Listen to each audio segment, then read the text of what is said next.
So how is everyone? How is everyone? All right. That's what I'm talking about. It really is a pleasure for me to be back in Portland, but for me to be here at Tribal Spirit, at Earth and Spirit. So I am from a Dagara tribe in Burkina Faso, one of the smallest countries, tucked between Ghana and Ivory Coast. It's a landlocked country, so if you don't know about it, it's okay. Sometimes when I tell people I'm from Burkina Faso, they say, what? It's the name of an animal? I say, it looks like it.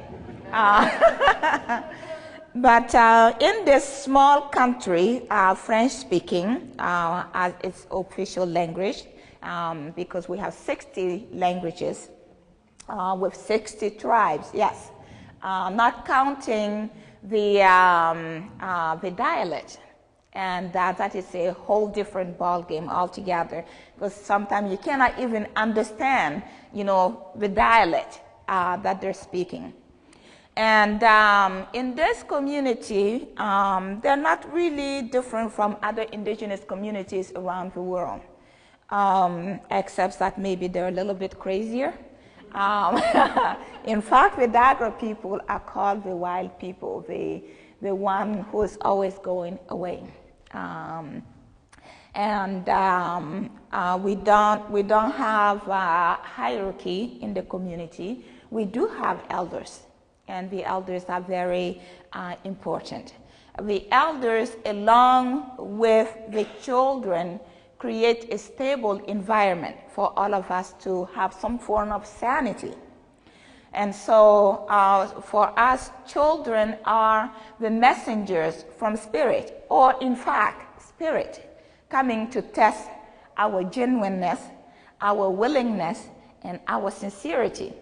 And so when a child appears at your door, you don't ask, whose child is this? You take care of the child first, and then you start to find out who it is, because Spirit might be taking the form of the child, showing up in front of your door, and if you neglect this child, then you have to answer to Spirit. And so in the same way, the elders are important because they hold the vision of the community. They help not only pave the way for us, but they also help to inspire or jumpstart us, so that we can also begin to bring our gift into the world. And so what is this thing about fanning the fire of the community? Why, community altogether? We have been talking about communities for ever and ever, and the topic still comes. So what is it about communities that we need to talk about community? You see, if you went to my village with this question, they will tell you there's no answer. Just stop asking questions and live it. That's as simple as that. You see, in the village, it's about doing. There is a need for something, just get up and do it. So don't sit and talk about it. You drive everybody crazy. And so community, how do we define community in such a diverse world? In such a world where some of us are born in Europe, and then we come here, and some of us are born in Oregon, and then we find ourselves in Alaska, and some other wander around, they go to California, and then, it's very complicated from that point onward. But there is something important about community, and that's why we keep on coming back to it.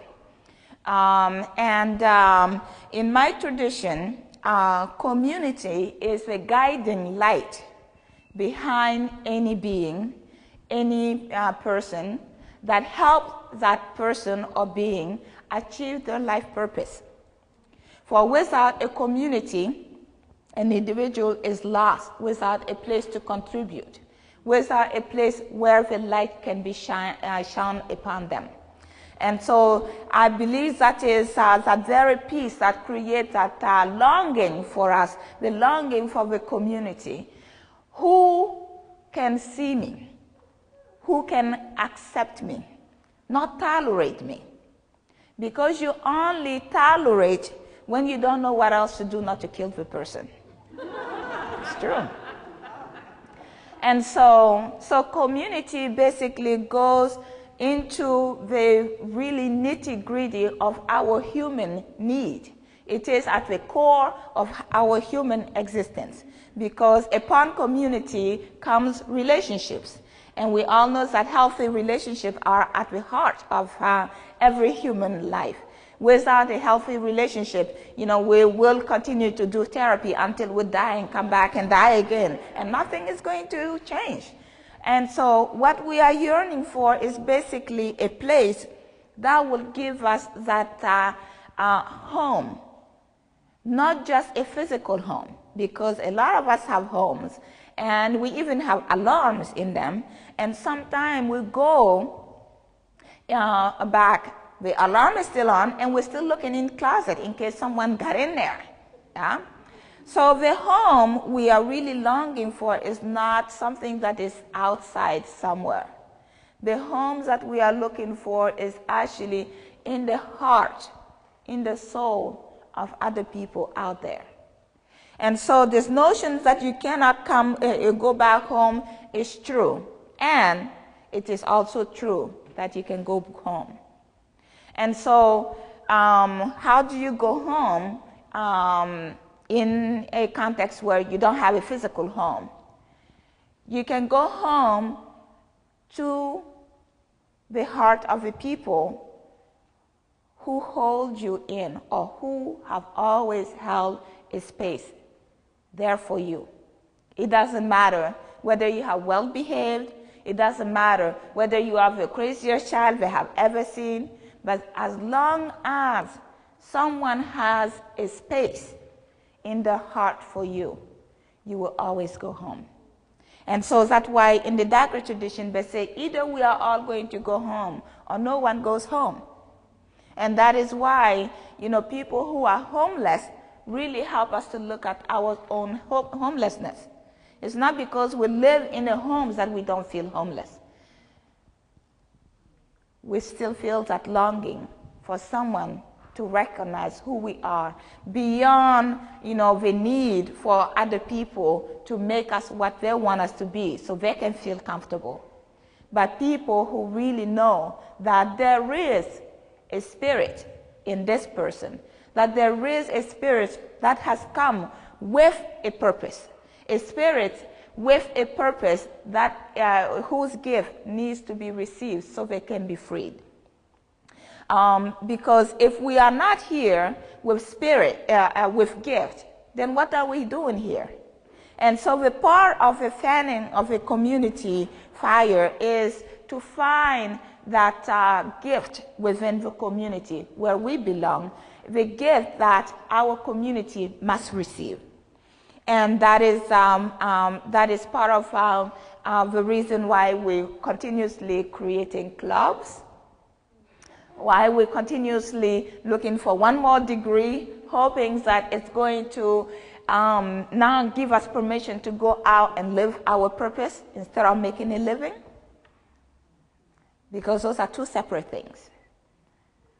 In a context where your gifts are valued, where what you bring is exactly what the community needs, you don't need to make a living.